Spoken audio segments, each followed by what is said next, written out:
Our taxes, our money, or how to make the world a much richer place. This is the situation. The government of most countries control between 35 to 58% of the GDP, thanks to the taxes that we pay.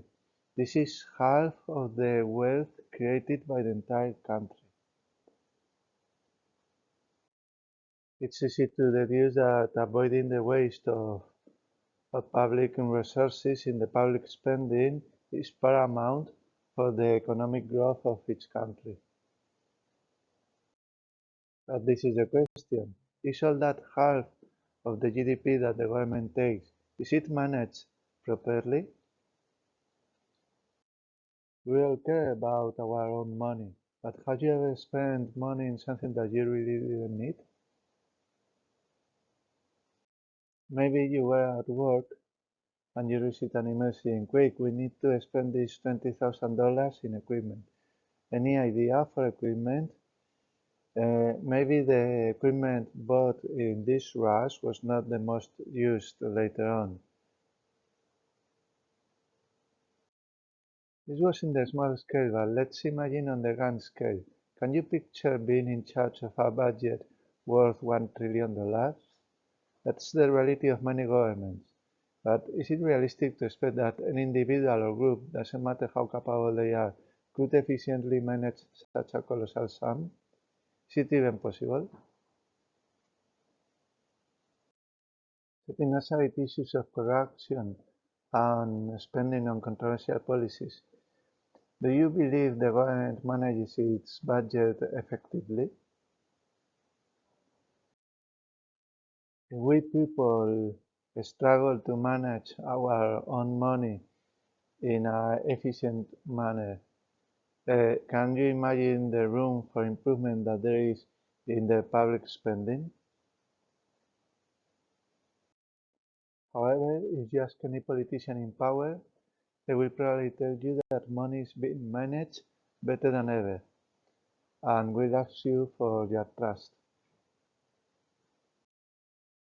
Let's dream. Imagine a world where all public spending can be transparently traced down to the last penny, all the time, and by anyone. It is us who track it, not the government. It would be like looking at your bank statement. You could know in detail where all the income, in this case taxes, comes from and what are all the expenses. Today I'm here to introduce a way, a tool, that could make this a reality. Let's start saying what it is not. It is not cryptocurrency, it is not a central bank digital currency or CBDC, it's not something like Bitcoin or anything like that. In fact, we could switch it off and carry on as till now. Imagine what would happen if we switch off Bitcoin network. Furthermore, it's not an anonymized version of bank ledgers, as they do not track the cents themselves. Moreover, anonymizing something involves removing personal data, and in this idea of mine, there are no personal data from the start. It's anonymous by design. I will explain this later. And it's not just another way to obtain information that is already available through official freedom of information requests. This is continuous, instantaneous, public, and freely accessible. All data is structured, meaning it's easy to access and search, and covers all public spending and all revenue down to the last cent, literally. Whereas a freedom of information request takes some time, it's highly limited in content, not widely distributed, partial, incomplete, and in a format that is not easy to use or to compare with. So what it is? It is using the current technology to track down all public spending to the last cent. Let's see. It's attaching a serial number, tracking number to every cent within the economy. So imagine I have $1 in my bank account that is 100 cents, I would know that I have $1 and the bank, but not me, would know the tracking numbers of my 100 cents exactly. That would be these tracking numbers. I wouldn't know the tracking numbers myself in order to maintain the privacy of those who pay me or those I pay. When I use my credit card to pay for an ice cream, for example, a $1 ice cream, the payment will be done in the conventional way. At the same time, in a database for information only, the actual cents that I had in my bank account will show movement from a private person to a shop, for example, and the concept would be frozen food.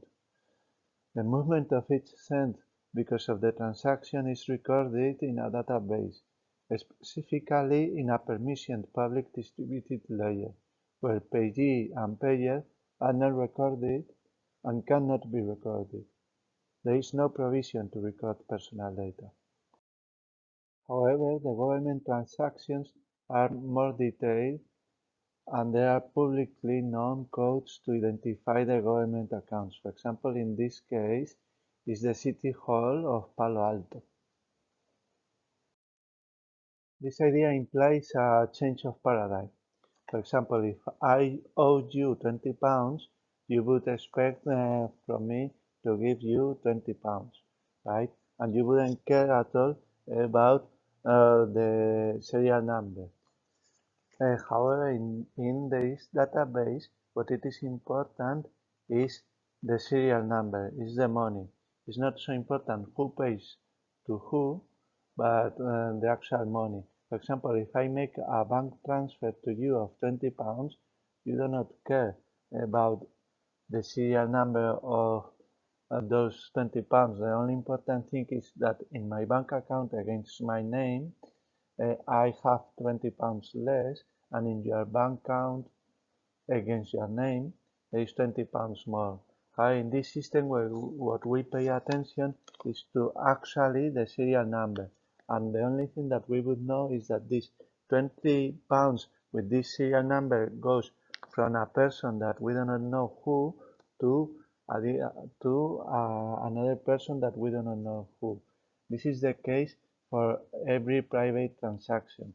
However, if I am paying council tax, we would know that a person we do not know who paid these 20 pounds, this exactly this, and not this one, with different serial numbers, right?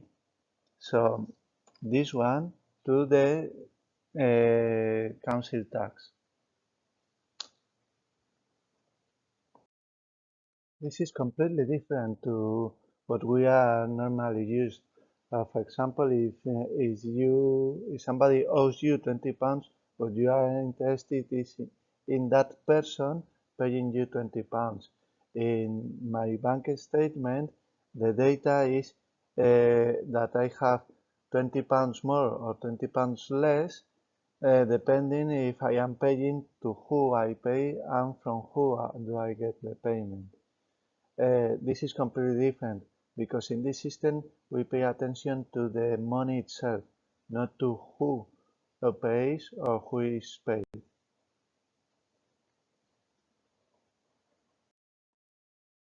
So coming back to the example with cryptocurrency, that this is something completely different. This is a database for information only. In the cryptocurrency or in a bank transfer or with you pay with your credit card, the most important thing is who pays to who.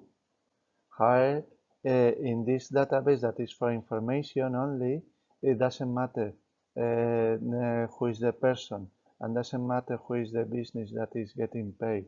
The important thing in this system is these serial numbers. What are the actual cents within the economy that are moving? Why is this important? Because by following these serial numbers, we eventually can find out when these serial numbers come back to the government through VAT tax, through income tax, through a license fee, through whatever.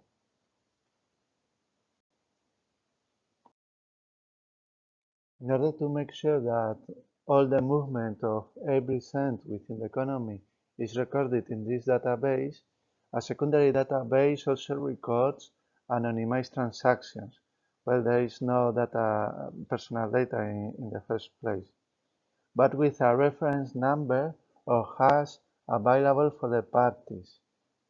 That is this one, this hash. This is available to the payee and to the payer. So individuals can verify that their transactions are registered, but without details, maintaining privacy.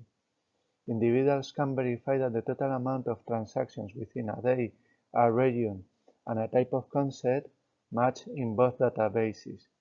In this way, privacy is maintained at all times since there are no data recorded to specific companies or individuals. For example, here this is not an individual identity. Okay. However, I emphasize transactions related to the government are much highly detailed. Also, alternatively, another advantage of this is that data leak is not possible because all data is public. In fact, it's a colossal exercise in transparency. It drastically reduces the government's power to abuse and closes the information gap between large corporations and the public. How will it be implemented? Well, by law. All financial institutions such as banks or online payment systems would have to record transactions in the public database and have tracking numbers for every cent deposited within them. Okay, looking at a government transaction would look like this. It will show exactly which bank account the money is moving from and exactly for what purpose the transaction is and what type of concept it is. Ultimately, our taxes, our money. Imagine now how the world would be with this database in place. For example, there would be a series of user-friendly websites where you can easily access accurate and instant information. For example, you could find out the exact amount of taxes collected through VAT in Lancashire yesterday, or track your municipality's daily expenses in 2023. Or you could even discover the turnover of hair salons in Preston last week, or monitor the creation of new money by private banks this morning.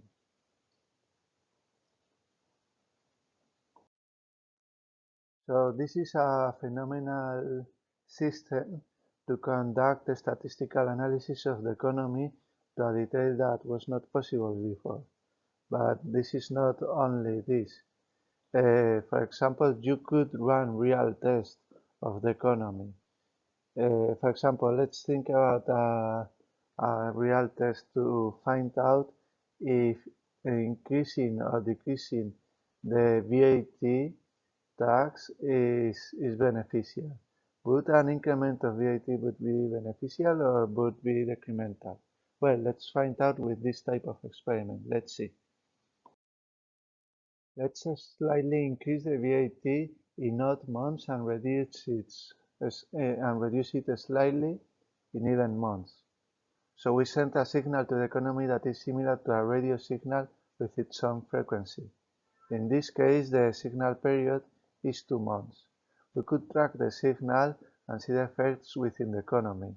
With this tool, we can create signals like electromagnetic signals that propagate and we can observe the effects. All sorts of real experiments can be conducted. This is just one example. The advantages offered by this tool are scrutinize public spending to the cent, show where and when taxes are collected, identify where new money is printed, monitor inflation instantaneously, run statistical analysis and real tests, make better informed decisions by any economic actor. The potential of this tool to revolutionize the efficiency of public spending is immense. The more eyes watching, the better it will be spent, or at least the less wasted. With better information available to economic actors of all sizes, decision-making becomes more informed and effective, and the pressure for better public spending increases due to public scrutiny. One possible objection is the fear from government mass surveillance of the public. However, I must say that there are much easier ways for the government to achieve this. In fact, this is exactly the opposite. It's mass surveillance of the government by the public. By assigning a tracking number to every cent and creating a secondary public database where individuals can verify their transactions without the need for personal data, we establish a system where taxes, money creation, and public spending are tracked down to the last cent by anyone. It's not the government watching us, it's us watching the government. We are many more, and this tool is designed to accommodate us. I think this is the democratic way, the way that we are going to find in the future. In any democracy, it would be very difficult to argue against this tool. Our taxes, our money. We have the right to know how our hard-earned money is being spent by our elected officials. This is the technology that allows us to know. Just as I can have the bank statement of my expenses and know where I spend money at all times, it should be the same with the public money. It's unacceptable that we do not have the same level of information with our taxes when taxes are also our money. Additionally, it would be fantastic for politicians because they could show us how well they spend our money.